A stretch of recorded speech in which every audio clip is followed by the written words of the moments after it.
So on Saturday, I went to a gaming convention called the Toronto Game Convention, or Toronto Game Expo. Yeah, Toronto Game Expo is where I went. I ended up going there because I had the Living Tombstone concert in the evening. And so I figured, you know what, why not also, since I'm going into Toronto anyways, like go to the Game Expo before the concert. That was a huge mistake. I should not have done that. To go from sitting in this room, never moving, literally just glued to my computer 24/7, to all of a sudden making myself walk around a convention for hours and then stand at a general admission, crammed together concert. I was exhausted.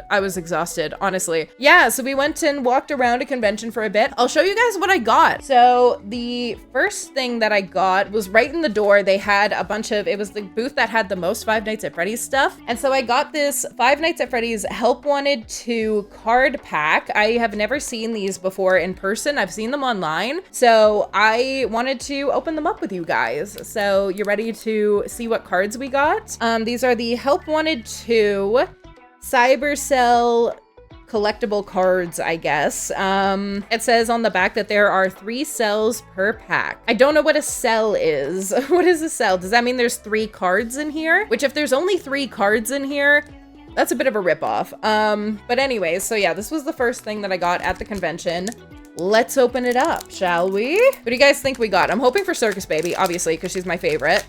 And it's Help Wanted 2, so they should. So hopefully they do. Well, they have pretty much everyone in Help Wanted 2. Okay, let's take this out. We got Glamrock Freddy as our first one. How does this work?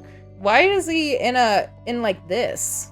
Why is he in like a little booklet? I don't know if I like that. Oh, you can like barely read the Help Wanted 2 on the bottom. And I think it's supposed to just make him look like more 3D. I think that's why they have it like that. Or maybe you can change the background, like, and swap it out for things. How do you know the rarity of each item? Where did my package go? You can like see if they're rare or not. Oh, is this one super rare? I think it says that this one's super rare. It says on the back, and then on the back it has like how rare each thing is. And super rare is kind of in the middle. So it's like not even that rare, because like they also have ultra rare and hyper rare. So next up we had Roxanne Wolf, or Shattered Roxy, I should say. Shattered Roxy officially. This one is a common one, it says.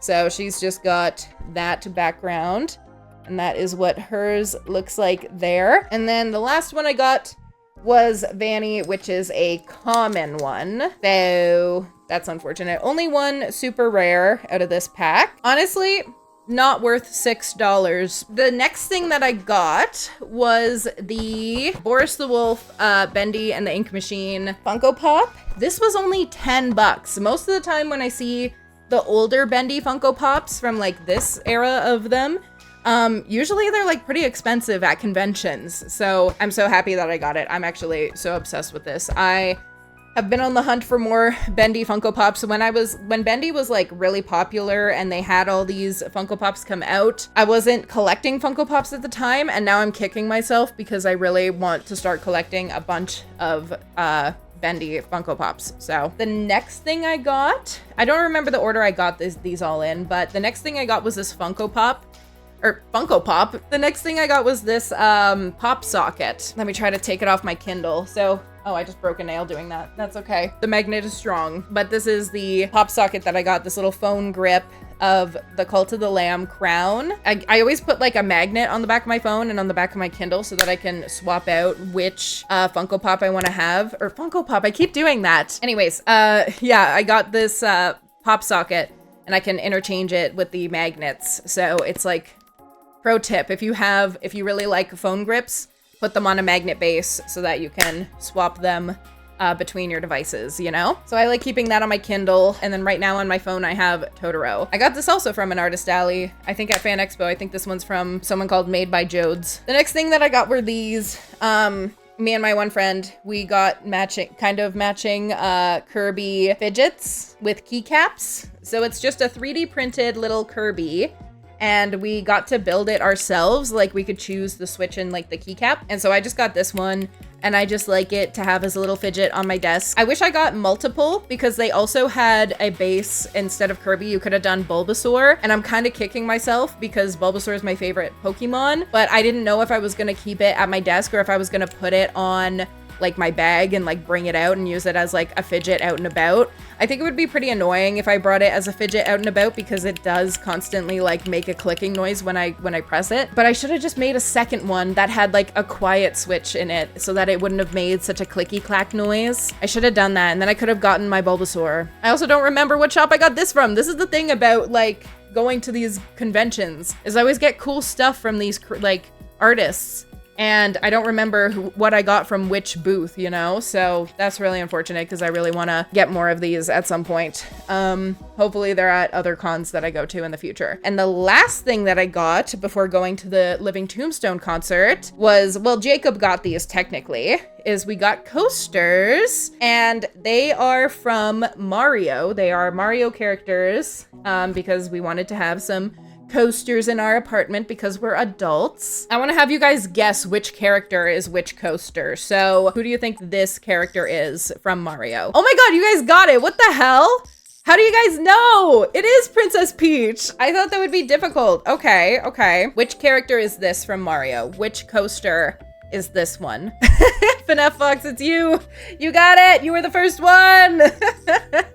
It is Mario, just regular Mario. All right, all right, all right. Who's this now? Who's this? Lame theory, it is Bowser. All right, and then the last one, the final one, I'm gonna hold it differently. So I'm gonna flip it and like hold it a different way so that you guys don't get it immediately. So who do you think this is? It is Luigi, Alice, yes. So yeah, these were the 4 coasters that Jacob got for our apartment, and that was the last thing that we got. And then we went out for dinner, and then after that was when we went to the Living Tombstone. So the Living Tombstone concert was actually so much fun, but I really don't like concerts. I don't like it being so loud. I don't like general admission where we're just standing, kind of everybody squished together, and like everybody, you know, is sweaty, it's warm, and like it's screaming, and that aspect of it. Also, I'm not very tall, so there was a lot of people taller than me standing right in front of me. I had to like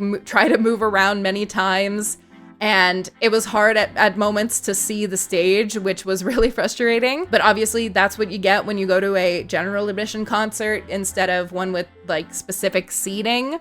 But it was so cool to see the Living Tombstone live, and be able to sing along to these like nerdy songs that I've loved for like so long now. It was really surreal, like listening to like them sing Five Nights at Freddy's songs, and it just like everybody in the whole entire venue just screaming the lyrics, you know? Like it was a very much so like a community experience. Like it felt really nice to be there for that. And it did distract from like my sensory overload and just trying not to have a bad time physically, you know? It was a lot of fun. I went to that show with Jacob, as well as I went with Noteblock and his fiance. They were both like some of my best friends, so it was so much fun to go and see the Living Tombstone with them. And yeah, they did quite a few FNAF songs, and they also did some new songs. They have a new album coming out of like their original music, so I'm really excited for their new stuff. And from what I heard at the show, it's going to be an awesome album, which I mean, obviously it was going to be an awesome album no matter what, but I was happy to get like a sneak peek to some of the new songs that are coming. The only thing that I regret about the concert is we didn't get merch before the show. We tried to get merch after the show. Everybody had the same idea. The line for the merch table after the show was like out the door. Like it was crazy. That was a really fun concert to attend. I'm so happy that I got to go there. Getting home though was absolutely bonkers crazy. Like okay, some context. I went to go see the Living Tombstone in Toronto the same night that Taylor Swift was performing. And I got back to like the main like Union Station is like the main like train station in Toronto. And oh my God, all of a sudden we got there a little early before like the train was coming. And all of a sudden the entire train station just fills with so many Swifties. There are just people in like hundreds of candy bracelets. You know, they're wearing like all the sparkly dresses and all that. And like, they all look fantastic. Don't get me wrong. Like, Taylor Swift knows, like, her community is like dedicated to like this, you know, cosplay that they wear to the concerts. And like, I respect it, you know?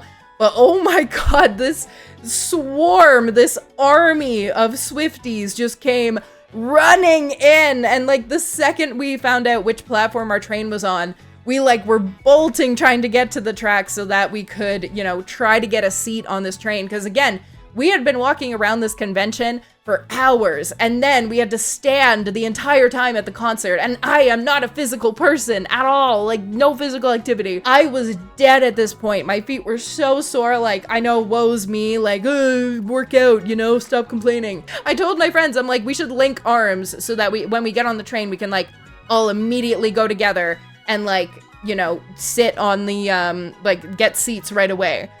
And so I link arms with my one friend, but like the second that everybody starts trying to get on this train, me and my one friend Anissa, we're linked arms, and like Noteblock and Jacob are behind us. So we rush onto the twain. Anissa is like pulling me because I have my arm linked with her. Sorry for my squeaky ass chair. She's pulling me through these aisles. There's so many people trying to get on board, and we find 2 seats, and we just sit down. Like, we're like, these are our seats. These are our seats. We're good. Unfortunately, Evan and Jacob, they got on after us, and so they had to stand even longer because they couldn't get a seat. Like, it was a packed train. Even just the aisles were just filled with people. It was absolutely chaos. So that was my weekend of the convention, living Tombstone, and being stuck as like tight as a sardine with a bunch of Swifties on a train. Yeah, that was my weekend. How was yours?